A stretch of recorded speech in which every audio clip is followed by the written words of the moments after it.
You've reached the general mailbox for the North Carolina State Bar. Please leave a message, and we'll get back to you as soon as possible. Thank you, and have a good day. Hey, my name's Jonathan Cross, and I was calling to inquire about getting the public documents and the public records, including the exhibits for Greg Newman's case and file number 19DHC14 that was heard on November 12th and 13th. And I was also wondering when the order for that will be public. If you could give me a call. You think the Bar Association's ever going to call me back with that evidence? I don't. You want to make a bet on it?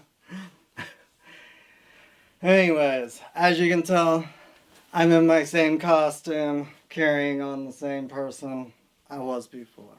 Because we are continuing on this idea about grand juries. Because grand juries is the check and the balance that we, the people, used to have against the government. And we don't have it anymore. We gotta get it back. So last time I said I would tell you how to get it back. Well, at least I would tell you the story of how it happened the first time. And it's one of my favorite stories because it is the story of Robin Hood. And it's not actually the story of Robin Hood, but it ties into Robin Hood because it has to do with King John, although Robin Hood would have said it was Prince John. And it has to do with almost a civil war. It has to do with the king and his people fighting each other. And this is really, really interesting.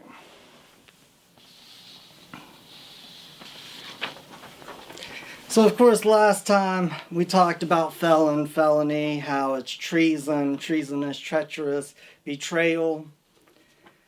And that's why they're supposed to indict people from a grand jury who work for the government, is because they indict people, their own officers, because they're betraying them. Now, if you go to the North Carolina Grand Jury Handbook, Mark Martin has this to say about a grand jury. The grand jury has a long and honorable tradition.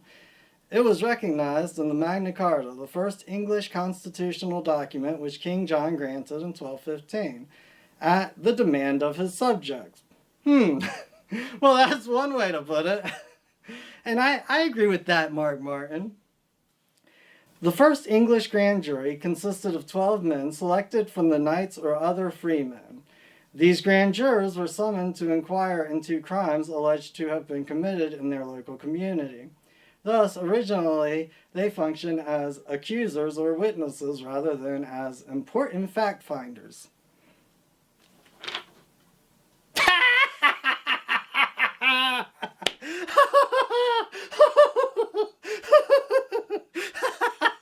Mark Martin, did you even go to law school?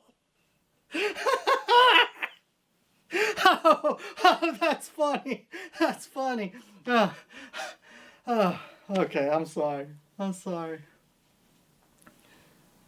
But you're right. An accuser is a grand jury. I'll agree with you there. And a grand jury can definitely witness some governmental crimes. But I'm sorry, Mark Martin. It's incredibly disappointing to me that you were a Supreme Court justice in the state of North Carolina. And not only is it disappointing to me, it's surprising and it scares the ever-living Jesus out of me. Because if you think that a grand jury consisted of 12 people and that they were supposed to investigate crimes in their local communities, and you're going to teach people this, then you're either way too incompetent to have that position, or you're deceitful as any other man I know.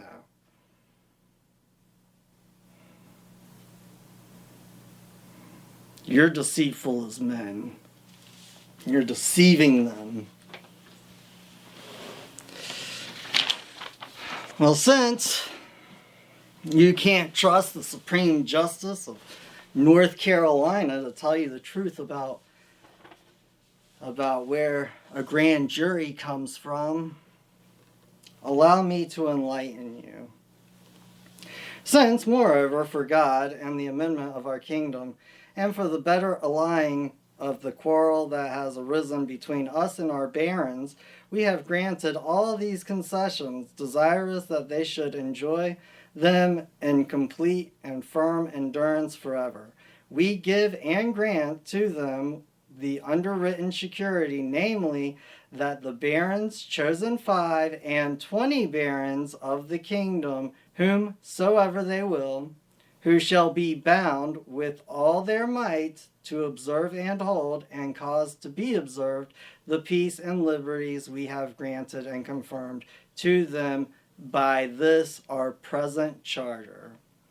So if we, or our justices, or our bailiffs, or any one of our officers shall in anything be at fault towards anyone, or shall have broken any one of the articles of this peace or of this security, and the offense be notified to 4 barons of the foresaid 25, the said 4 barons shall repair to us or our justices, if we're not in the realm, and laying the transgression before us, petition to have that transgression redressed without delay.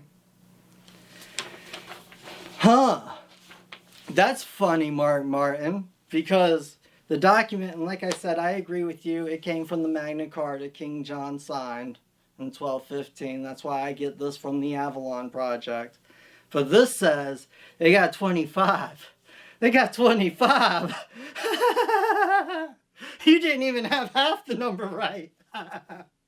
Not even half. I've never heard of a 12-person grand jury. That wouldn't be so grand. I think they might call that petite.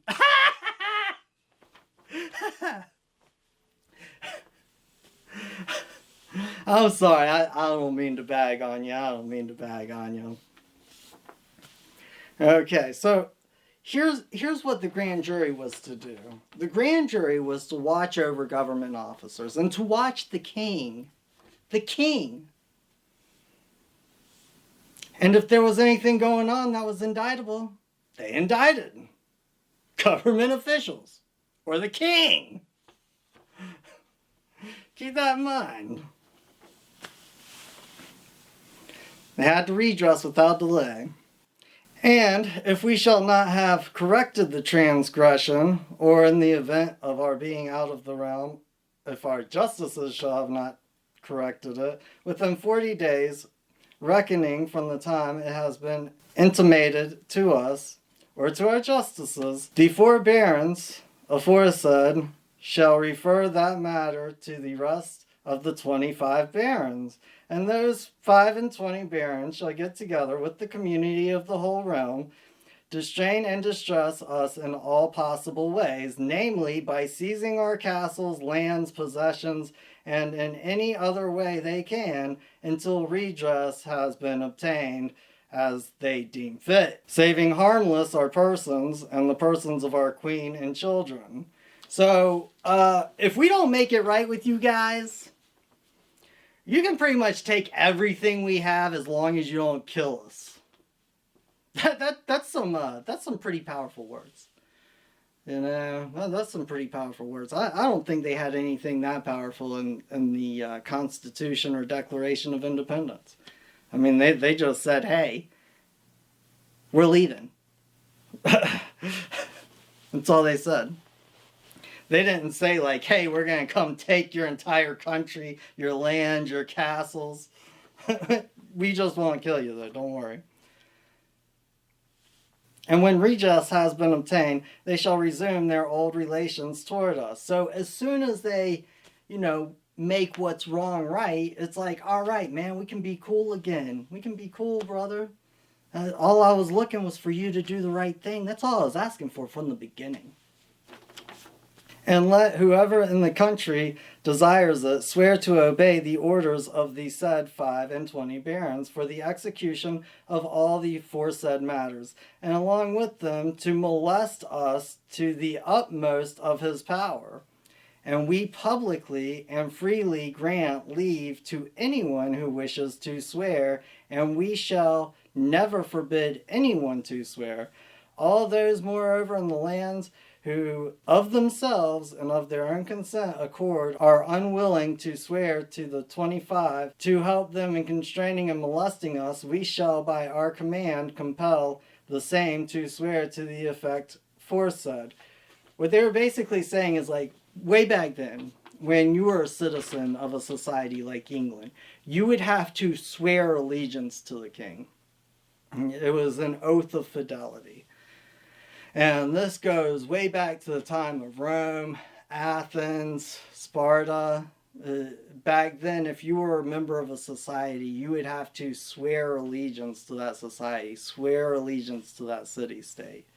And what he's saying here is, look, you don't have to swear allegiance to me. You got to swear allegiance to these 25 barons who look over me and make sure that I'm not raping and pillaging all of the people. You know, because they didn't just let rapists go back then. That wasn't just cool with anybody. It kind of made some people upset. So, you know, it keeps going on, but I believe that this basically has kind of established my point, and that is, well, first of all, you can't trust Mark Martin's legal education. Okay? That's the first thing. And the second thing is that there were 25 barons, 25 freemen. Of course, this is talking about them watching over the government way back in 1215, just like they did in 1863 in the Georgia Code that I was reading to you last time. And while we're on the subject of the Magna Carta, and before we get off of it, I'd just like to point out a couple other sections of it. And one is in section 34, which is the writ which is called precipice shall not for the future be issued to anyone regarding any tenement whereby a free man may lose his court. See, you have the right to a court. You have the right to open court. That's what you do when you go down to the courthouse and swear out a warrant and place facts upon the record. They don't let you practice this right anymore because, well, they tell you go get an attorney. It's too complicated. It's too complicated. Any issue that you have between yourself and someone else is so complicated that you can't explain it to somebody with a law degree like Mark Martin, who didn't even know that there were 25 people on the original grand jury, that you have to go pay somebody else who got an education from a law school like Mark Martin to explain why somebody else did something wrong to you. Yeah, I think that's kind of the way they're trying to present it. And that way you don't have your own court and everything moves administratively. And for attorneys that don't know this, you know, I don't blame you at all. This is just stuff that's not taught. The only reason I know it is because I spent years and years and years down at a law library trying to figure out what happened, how we got here. It's kind of like a mechanic doesn't always work on his own car. If I were an attorney or a lawyer and I was doing this all of the time and working for somebody else and producing stuff for them, I would never have looked into these things, and I would trust Mark Martin too. I mean, after all, he's the Supreme Justice of North Carolina. At least he was. Anyways, the last thing I'd like to point out from the Magna Carta is Section 40, where it says, "To no one will we sell. To no one will we refuse or delay right or justice." And words like this can be found in every single state constitution today. These are the fundamental cornerstones of our free society. This is why the English Society of Common Law is really what expanded and took over the legal system, is because they had these checks, they had these balances in place. These are the ideas that Gandhi was studying when the British told him that they couldn't produce salt anymore, and he just walked down onto the beach and said, we're going to produce salt. We've been doing it for thousands of years. This is our common law. If you want to do something about it, bring the military down here. And he went out on the beach and produced salt. This is where he got those ideas from. Gandhi was a common law English lawyer. Think about it. Okay. Again, just to kind of go back to Georgia, to kind of really ingrain that this is the way the United States used to work. We look at the Georgia's grand jury, what they have duties and privileges of doing, because in North Carolina all they can do is check out the jail, and all they can do is fill out this little survey about it. It's hilarious. But in Georgia, the grand jury shall appoint a committee of the grand jury to inspect or investigate the following: any county office, any county building, any public authority of the county, any courts or court official of the county board of education or county school superintendent, or any of the records, accounts, property, or operation of any of the entities described above. And then it goes on to talk about the inspections and, defined by the legislature and all that good jazz. Anyways, it just shows you that tradition in some way is still on paper. And honestly, it's just still on paper because it's a PR, like it's a public relations. The only conclusion that I can really come to is that they still have it there because it was already there and the people would have never let it go. The people would have gotten too upset if you took away the people's rights to go and look after the government. Because contrary to some beliefs, there are still decent people who are trying to make a difference in this world. And I truly believe that, and I hope that this video gets to them. I hope that they watch this and share this and they talk about it, because most of them are probably like Mark Martin and haven't put it together. And I don't blame them, because people can only do what they're taught to do. So, last time I said I would tell you how you get these things done. And it's pretty simple. This is the reason why they put the Second Amendment in the Constitution. It's because every founder of this country knew that we would get to this spot. They all talked about it, every single one of them. And they knew that if the people didn't have these things, they would never be able to do what they did back in 1215. So in 1215, and the reason I love this so much is because it is the story of Robin Hood. In 1215, the people got together, and all of the barons got together, and they put a sword to King John's throat because he was taxing them and usurping their authority and their power and their courts, to the point where they said, hey, if you don't sign this contract, if you don't sign this document, we're going to kill you. We're going to kill you. Why do you think it says? You can take our properties, our castles, all of our possessions, just don't kill us. You can do all these other things, just don't kill us or our babies. No, because our posterity is the most important thing to anybody on this planet. Your own posterity, your own children. And you have the right to defend that with your life. You have the right to take somebody's life over it.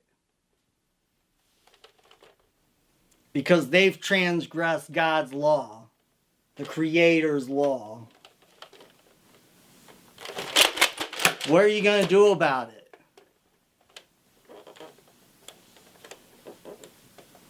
And like I said in the video to Hunt a Predator, I hope it never gets to that. It would break my heart to see us fight with each other.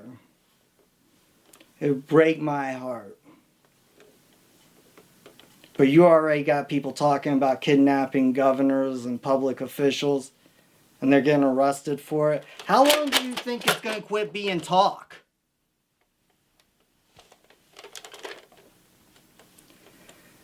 Look, we live in a civil society, in a civil government. And that civil government is at a state of war with us. And we know it because they're charging us for treason for things like drugs, like smoking pot. We're getting charged and indicted by grand juries for having over an ounce of marijuana while they're letting rapists walk.